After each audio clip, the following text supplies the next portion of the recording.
Our last speaker of the day is Professor Zhang. She is a professor here in the Department of Earth and Planetary Sciences, and he has also been on the Scientific Organizing Committee for the past many, many months. And he's been working tremendously hard in the back all day, every day, recording all of our talks and making sure the computer doesn't reset itself or glitch. And so he's been working extremely hard on this, and I really want to thank him for all the work he's put in.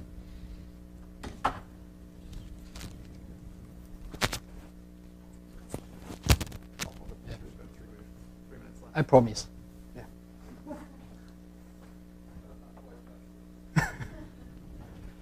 Okay. So today, I'm here for a little bit, particular role here because I was a student participant in 2011 Beijing summer school. Okay. So this summer school, it took me 5 years from a student to becoming an organizing committee. Okay, so today I'm going to talk about some atmosphere dynamics I did in the last few years, and everything started from the Beijing summer school. This is the summer school, okay, and the theme at that time is called Star and Planetary Formation. Okay, so we change the theme every year actually, and it's in Kavli Institute of Astronomy and Astrophysics in Beijing. It's actually in Peking University.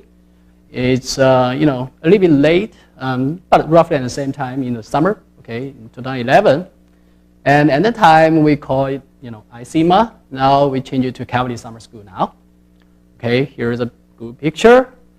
At that time, the Kavli Institute of Astronomy and Astrophysics in Beijing was actually just founded, okay, by Kavli Foundation, and the first director is Doug Lin here. He looked young at that time. You see, he's not here, right? And here's Pascal and Eugene and Lee Hartman. Those old folks here. And this is Adam Schulman. Okay, I worked with him to study atmospheric dynamics.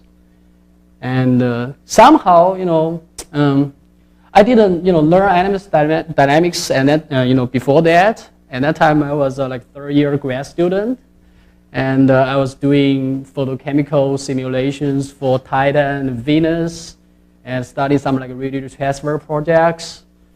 Yeah. By the way, at that time, Michael Lang and me, we were thinking about developing a Bayesian optimization retrieval framework for exoplanet atmospheres, roughly at that time, right? Yeah, so it's, if you don't know who is Michael Lang, just record the picture Laura just showed. And, okay, so, but this is a good opportunity for grad students to jump out of the box, what you are doing right now, to think about maybe you will never try your graduate, career, right? And so I, take some risk, and try to do some atmosphere general circulation models with Adam Schulman. I try to learn something. And it turns out I feel very interested in that. Okay, so after my graduation, 2012, I, went to postdoc in University of Arizona working with him. And we did a bunch of interesting stuff, okay, using simple models. So this actually was my 2011 project. At that time, Juno was, still on the ground, and this is called convectively generated zonal jets by thunderstorms on Jupiter. So basically, what we did is we took a, dynamics model. We put thunderstorms, because Jupiter has a lot of thunderstorms. If you can, you can take an image and you see a lot of lightning there, and to try to generate zonal jets, banded structures of Jupiter from these thunderstorms, okay, using a very simple two-dimensional shallow water model. And I still remember I gave a final talk. Every student needs to give a final talk. I gave a final talk 14 hours before Juno launch. Okay, so now we just need to wait for 11 days. Juno will arrive Jupiter. Okay, and you can see this is longitude, this is latitude, this is a full global simulation. And this is the vorticity, which is basically the curvature of the wind field. And you can see a lot of vortex, and you see banded structures. Here is zonal mean, zonal wind. You can see we have a lot of banded structures. Turns out the equatorial superrotation is totally the opposite direction, okay? So we cannot simulate that. There's some reason for that, okay? So equatorial superrotation can only be generated for the Jupiter regime, you can only be generated 3D simulations, okay? This is 2D, so it's very different. But anyhow, that actually really attracted me to think about this kind of stuff. So how to use idealized models to understand things we observed, okay? So basically, the start point is we use two-dimensional shallow water model. It's like a minimum recipe. You can actually understand general circulations, winds, and temperature distributions for giant planets. Okay, so the first point is dynamics might be understood in idealized models. Okay, and I just basically describe what the model looks like. It's like two-dimensional single-layer shallow water model. And the shallow water layer looks like this. You can, change the thickness, and you with a very deep layer which, didn't change, but you can have, momentum exchange between the upper layer and lower layer. So it's basically you can simulate a stratified layer overlaying, sitting on a convective layer. You put the thunderstorms in a boundary, and you see what's going on in the shallow water layer, and you can see jets going on. Okay. And how to understand this kind of stuff is actually, I'm trying to think because, I have to think about it simply. And this can be understood in the forced dissipative system. If you still remember what, Chris told during his lecture, we'll talk about forcing and dissipation, and we can understand this kind of a system. Okay. So a lot of advantage for simplified models, right? First, it's a simple system, so the physics are relatively simple, and maybe you can understand, but simple system cannot be even simpler, right? So it has to capture the essential physics, so you know what's going on there. And of course, simple system, you can do like quick simulations, and you can do long-term integration, and all of those, give you some advantages. Okay, and I just quickly show two of the simulations. The first one. This is latitude, and this is longitude. You put the moist convection in the convective layer, and drive the jets in the upper layer. And here you show the thickness changes, and you see jets developing here. And this is winds, and you see some bands, and you see develop a very strong westward jet and equator. And here a different simulation with different parameters. And you can see isotropic turbulence. You never see this kind of steady jet at the equator. So what's the difference between the two? Okay, so actually, if we think about it in terms of forcing and dissipation, those two can be understood in a simple framework of forcing and dissipation. So basically, jet formation can be understood in terms of forcing and dissipation. Here is the radiative damping as a dissipation mechanism. So if your damping is very strong, and if your forcing is very high, you don't know which one wins. But if your internal heat flux, which give you the forcing, is very low, but your damping is very strong, so the eddies cannot merge together and do an inverse cascade to form a zonal banded jet, you will end up, isotropic turbulence.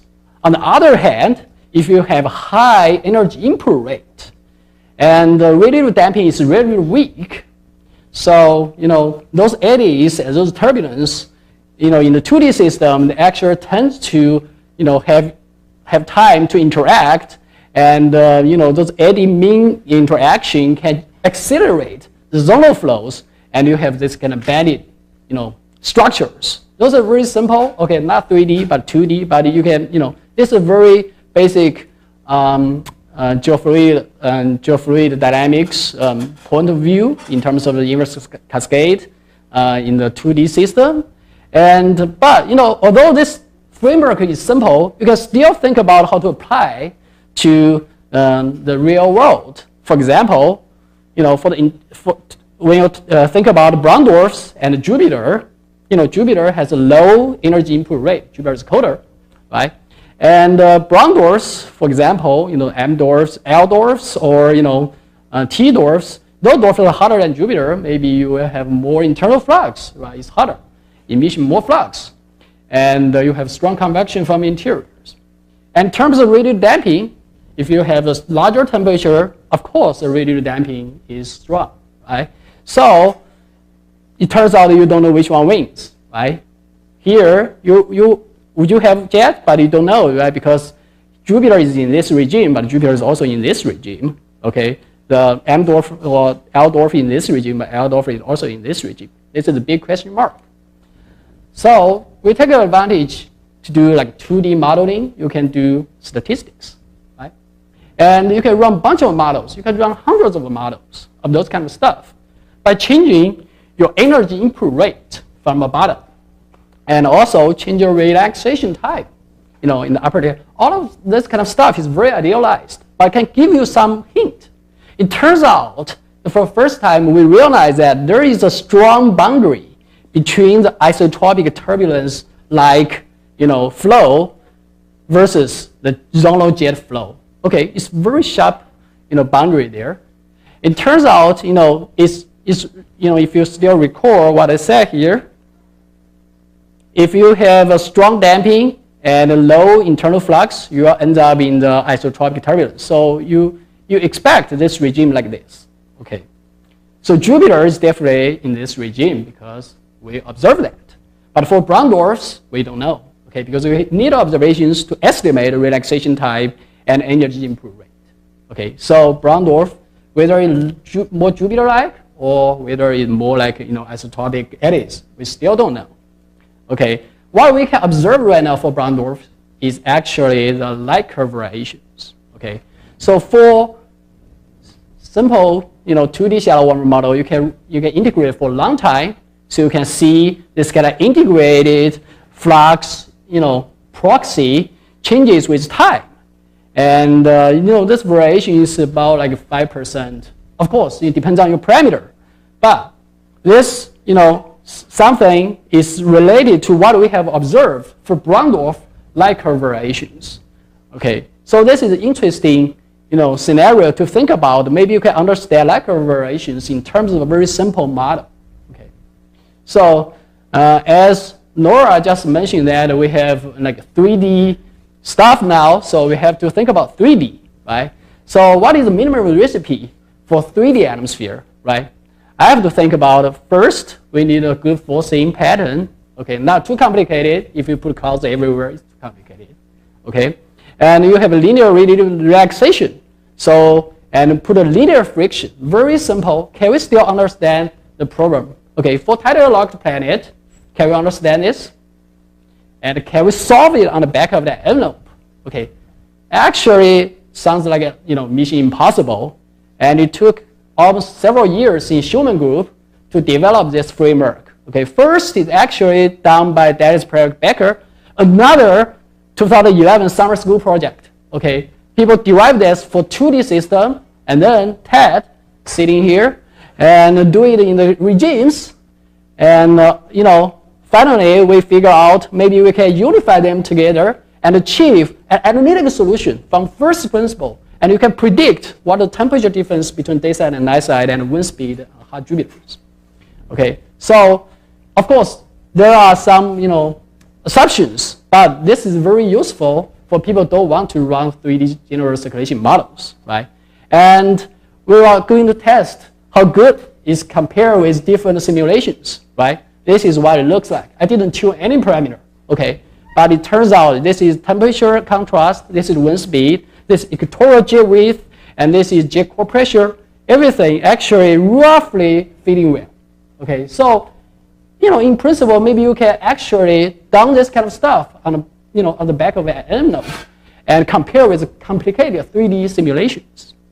Okay, so and also for the phase shift, we have a small, simple theory to explain those phase shift changes with different compositions, and this simple theory depends, radiative time scale and advection time scale actually corresponding well with the 3D GCM simulations.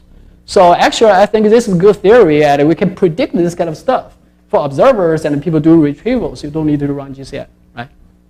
And of course, you have to see test poster on Friday for model observations comparison, okay? And I will skip this. So this is, people said I have to link to the project. This is my project.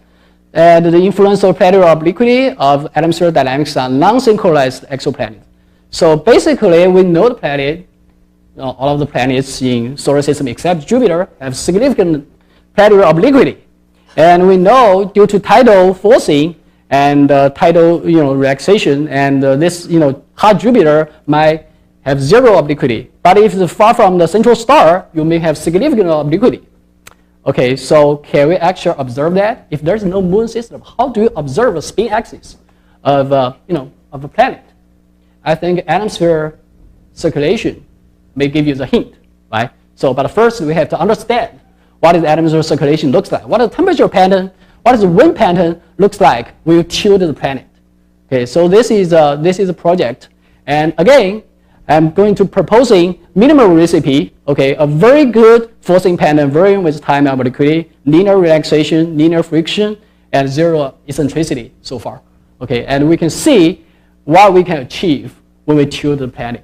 This is my project. It's simple and it can be done. Perfect.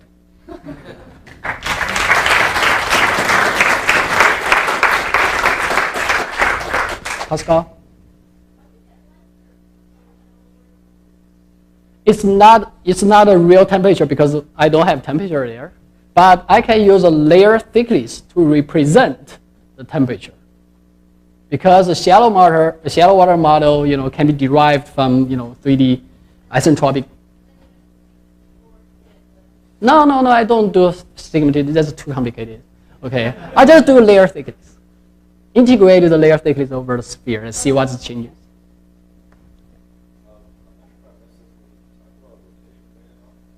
You mean this one? Well, all of your previous, tidal locked planet. Oh, you mean brown dwarf stuff? or anything. I don't Everything, you're right. Everything in atmospheric dynamics depends on rotation rate. Yeah, because the Coriolis force is important. Unless you are in a different regime. Of course, Ted will tell you there is some regime that Coriolis force is not important. Well, but, I think I just meant your, those internal heat versus radiative damping. Uh-huh. And that controls the jet versus vortices. I thought. It also depends on the rotation rate, of course. Yeah, that's the You will shift the position of that. Now, what did you assume for the rotation? Jupiter. Yeah, and I actually changed the rotation rate. So, but I only show one result. Okay, pretty good.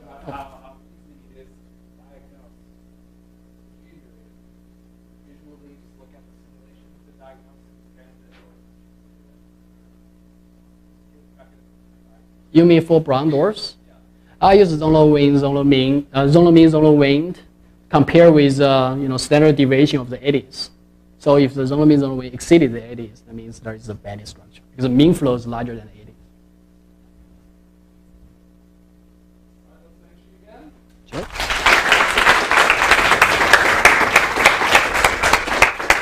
Our last speaker of the day is Professor Zhang.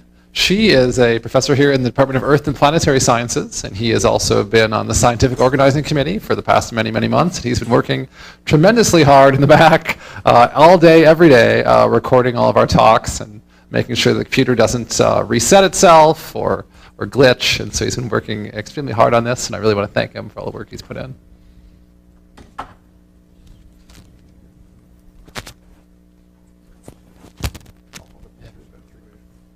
I promise. Yeah. Picture.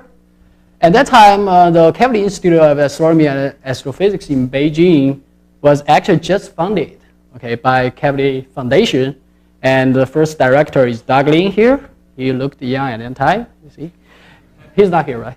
And here's Pascal and Eugene and Lee Hartman. Those old folks here. And this is Adam Schulman. Okay, I worked with him to study atmospheric dynamics. And somehow, I didn't, learn dynamics, and then, before that, and that time. Okay, so today, I'm here for a little bit, particular role here because I was a student participation, participant in 2011 Beijing summer school. Okay, so this summer school, it took me 5 years from a student to becoming an organizing committee. Okay, so today I'm going to talk about some atmosphere dynamics I did in the last few years, and everything started from time I was like third-year grad student, and I was doing photochemical simulations for Titan and Venus, and studying some like radiative transfer projects. Yeah, by the way, at that time, Michael Lang and me, we were thinking about developing a Bayesian optimization retrieval framework for exoplanet atmospheres, roughly at that time, right? Yeah, so it's, if you don't know who is Michael Lang, just record the picture Laura just showed. And, okay, so, but this is good opportunity for the Beijing summer school. This is the summer school, okay? And the theme and then time is called starting planetary formation, okay? So we change the theme every year, actually. And it's in Kavli Institute of Astronomy and Astrophysics in Beijing. It's actually in Peking University. It's a little bit late, but roughly at the same time in the summer, okay, in 2011. And at the time we call it, ICMA. Now we change it to Kavli Summer School now. Okay, here is a